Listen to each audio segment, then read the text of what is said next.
সুপ্রিয় দর্শক, ছাগলের বাচ্চার সদ্যজাত যে ছাগলের বাচ্চা তাদের পরিচর্যা কিভাবে করব এই বিষয়ে আজকের একটি ভিডিও আমি আপনাদের সামনে রাখছি।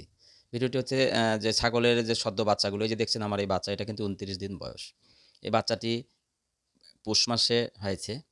খুবই আ ছোট বাচ্চা হয়েছিল। খুবই দুর্বল ছিল। বাচ্চাটি হয়তো এই শীতের মধ্যে বাঁচানোই যেত না যদি এই সঠিক পরিচর্যা বা সঠিকভাবে এদেরকে আমি যত্ন নিতে না পারতাম। ছাগলের বাচ্চার সদ্যজাত ছাগলের বাচ্চাগুলোকে দ্রুত বৃদ্ধি, সুস্বাস্থ্য রাখার জন্য মূল যে কাজ সেটি হচ্ছে এইভাবে ঢেকে রাখা। একটি বাসা তৈরি করে খড় দিয়ে বাক্সের ভিতরে তাদেরকে সুন্দরভাবে ঢেকে রাখতে হবে। সেটি সারা দিনের যতটা সময় পারা যায়, মায়ের কাছে যেন সবসময় লাপাঝাপা না করে। তাহলে কিন্তু ছাগলের বাচ্চা বৃদ্ধি হবে না এবং শীতকালীন যে ঠান্ডা তার থেকে এরা মুক্ত থাকবে। শীতকালে ঠান্ডাতে সর্দি, কাশি, হাঁচি, নিউমোনিয়া, শ্বাসকষ্ট, জ্বর এমনকি পাতলা পায়খানাও কিন্তু হয়ে থাকে। এই সময় ছাগলের বাচ্চার এবং বর্ষার সময়ও এই ছাগলের বাচ্চাগুলো কিন্তু খুবই নানা প্রকারের রোগে ভুগতে থাকে। যেকোনো সদ্যজাত বাচ্চা হোক, যে যারই বাচ্চা হোক না, মানুষের বাচ্চাও যদি হয় তাও কিন্তু তাদের প্রচুর ঘুমাতে হয়। যত ঘুমাবে শিশু তত বৃদ্ধি হবে এবং নিরোগ থাকবে। ঘুম যদি কম হয় তাহলে তাদের স্বাস্থ্য নষ্ট হয়ে যাবে এবং অসুখ বৃদ্ধি হবে। নানা প্রকারের রোগ জীবাণু তাদেরকে আক্রমণ করবে সবসময় এভাবে ঘুরে বেড়ালে। সবসময় এরকম নেচে-কুদে ঘুরে বেড়াবে, তাহলে কিন্তু এদের স্বাস্থ্য কখনো ভালো হবে না।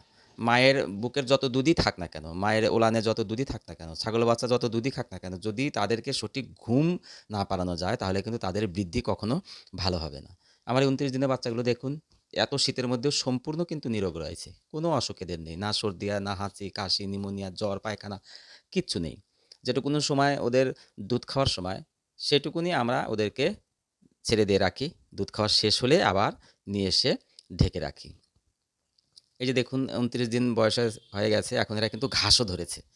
আমি আমার ঘাসের জমি থেকে ঘাসগুলো কেটে এনে দিয়েছি। আমি ঘাসের আবাদ করি, এবারে ২ কাঠা আলফা ঘাস করেছি। এই যে দেখুন সেই আলফা ঘাস।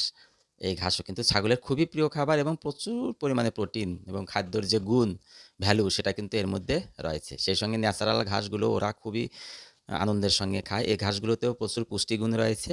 এই দেখুন এই যে ন্যাচারাল ঘাস, এই ন্যাচারাল ঘাসগুলো কিন্তু আমি ওদের জন্য কেটে নিয়ে এসেছি খাওয়ার জন্য। ওরা এখন ঘাস ধরেছে। দুধ খাবে আর ঘাস খাবে। এই খাওয়ার সময়টুকু শুধু এদের আমি ছেড়ে দিয়ে রাখি। বাকি সম্পূর্ণ সময়টাই আমি এদেরকে ঢেকে রাখি দিনের বেলা। রাত্রিতে তো আর ঢেকে রাখার কোনো ব্যাপার নেই। রাত্রিতে সুন্দর খড় দিয়ে যে বাসা করে দিই সেখানে ওরা থাকে মায়ের কাছে। তো আমি এভাবে একটা বাক্সের ভিতরে আপেলের ঝুড়ি কিনে নিয়ে এসেছি ৳৩০ দিয়ে। এই ঝুড়ির যে ৳২০ নিয়েছে ছোটটা, নিচেরটা ৳৩০ বড়টা। এবং আপেলের ঝুড়ির মধ্যে সুন্দর খড় দিয়ে বাসা তৈরি করে ওর মধ্যে বাচ্চাগুলো রেখে এভাবে ঢেকে রাখি। যদি দাঁড়াতে হয় তো এপাশে উঁচু আছে এই পাশে দাঁড়াবে, আর না হলে সারা বেলা ঘুমাতে থাকবে। আমি কখনোই কিন্তু ছাগলের বাচ্চাগুলোকে মায়ের পিছনে, পিছনে ছেড়ে দিয়ে রাখি না। ফলে কি হয় আমি দেখেছি আমার পাশে যারা ছাগল পালন করে তাদের বাচ্চা সবসময় মায়ের কাছে থাকে। ওদের বাচ্চাগুলো একেবারেই নরমাল, দুর্বল, স্বাস্থ্য মনে হয় যেন একেবারে ভেঙে পড়েছে। এই দেখুন আমার ওই মা ছাগলটি, ওরই বাচ্চা দুটো। ও ওলানটাও যে খুব একটা বড় প্রচুর দুধ তা কিন্তু নেই। সামান্য পরিমাণে যেটুকুনি দুধ দেয় ওতেই ওদের হয়ে যায়। কারণ এই যে ঘুম পাড়ানো হয় এতে কি হয় ওদের শরীরের খরচাটা কম হয়। শরীরের যে শর্করা, ফ্যাট, প্রোটিন এগুলো খরচা কম হয়। প্রোটিনগুলো ভেঙে ফ্যাট তৈরি হয় আর সেই ফ্যাট দিয়েই তো ওদের স্বাস্থ্যটা ভালো থাকে। ওদের এই লাফাঝাপা করা এবং এর ফলে কি হয় ওদের সবসময় দাঁড়িয়ে থাকলে ওদের প্রোটিনে ক্ষয় হয়ে যায়, চর্বির ক্ষয় হয়ে যায়। ফলে ওদের স্বাস্থ্য নষ্ট হয়ে যায়। আমার পাশের ছাগলওয়ালাগুলো কিন্তু এভাবে ছেড়ে দিয়ে রাখে। ওদের বেশিরভাগই সর্দি, হাঁচি, কাশিতে বেশিরভাগ বাচ্চা নষ্ট হয়ে যায়, মরে যায়। আমার কিন্তু এরকম কোনো ঘটনা ঘটে না। আমি যতগুলো ছাগলের বাচ্চা করেছি কোনোদিন আমার একটা ছাগলের বাচ্চা কিন্তু এইভাবে অসুস্থ হয়ে মারা যায়নি। আমার ছাগল কিন্তু সবসময় আমি এইভাবে সুন্দর করে ঢেকে রাখি। যার জন্য বাচ্চার বৃদ্ধি হয় ভালো, সুন্দর স্বাস্থ্য থাকে এবং নীরোগ থাকে। বিভিন্ন প্রকারের যে ওদের অসুখ থেকে ওরা প্রচণ্ড পরিমাণে ইমিউনিটি পায়। রোগ প্রতিরোধক ক্ষমতা বৃদ্ধি হয়। স্বাস্থ্য ভালো থাকে, রোগ প্রতিরোধক ক্ষমতাও বৃদ্ধি হয়। তো এই সময়ে ছাগলের বাচ্চাকে এই যত্নটা কিন্তু নিতে হবে। যেকোনো সময় হোক না কেন ছাগলের বাচ্চাকে যত্নই হচ্ছে এটা। সদ্যোজাত ছাগলের বাচ্চার যত্ন হচ্ছে সুন্দর করে ঢেকে রাখা। যত ঢেকে রাখবেন, যত ঘুম পাড়াবেন তত কিন্তু ছাগলের বাচ্চার বৃদ্ধি বেশি হবে। এই জিনিসটা কিন্তু সবসময় মনে রাখতে হবে। আমার ছাগলকে আমি দেখুন এই সারাদিন বেশিরভাগই খড় খাওয়াই এবং দিনে ১-২ বার ঘাস দেই, ২ বার খড় দেই। এই তো। সারাদিনে আমার প্রায় ৪ কেজি খড় লাগে। আমার এই ৩টা খাসি, ২টা মা ছাগল, ছোট্ট একটি বাচ্চা আর এই যে ২টা পাঁঠা বাচ্চা। আর বাকিগুলো সব আমি বিক্রি করে দিয়েছি। এখন আর আমার অত ছাগল নেই। হ্যাঁ? অনেক ছাগল বিক্রি করে দিয়ে মেয়ের বিয়ের জন্য আমি কিছু গয়না কিনেছি। ৳১.৫ লক্ষ গয়না নিয়ে আসলাম। সেটা একটা ভিডিও আপনাদের করে দেখাতে চেয়েছি। সেই গয়নাগুলো আমি আর পরবর্তী ভিডিওতে দেখাবো।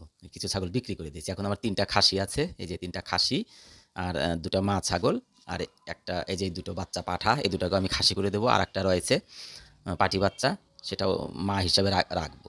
তো দর্শক, আজকের ভিডিওটি যদি ভালো লাগে লাইক, কমেন্ট, শেয়ার করবেন এবং পাশের বেল আইকনটি টিপে রাখবেন পরবর্তী ভিডিওটি পাওয়ার জন্য। সকল দর্শককে ধন্যবাদ। অবশ্যই সাবস্ক্রাইব করতে ভুলবেন না কিন্তু। তো দর্শক, আজ এখানেই রাখি। নমস্কার।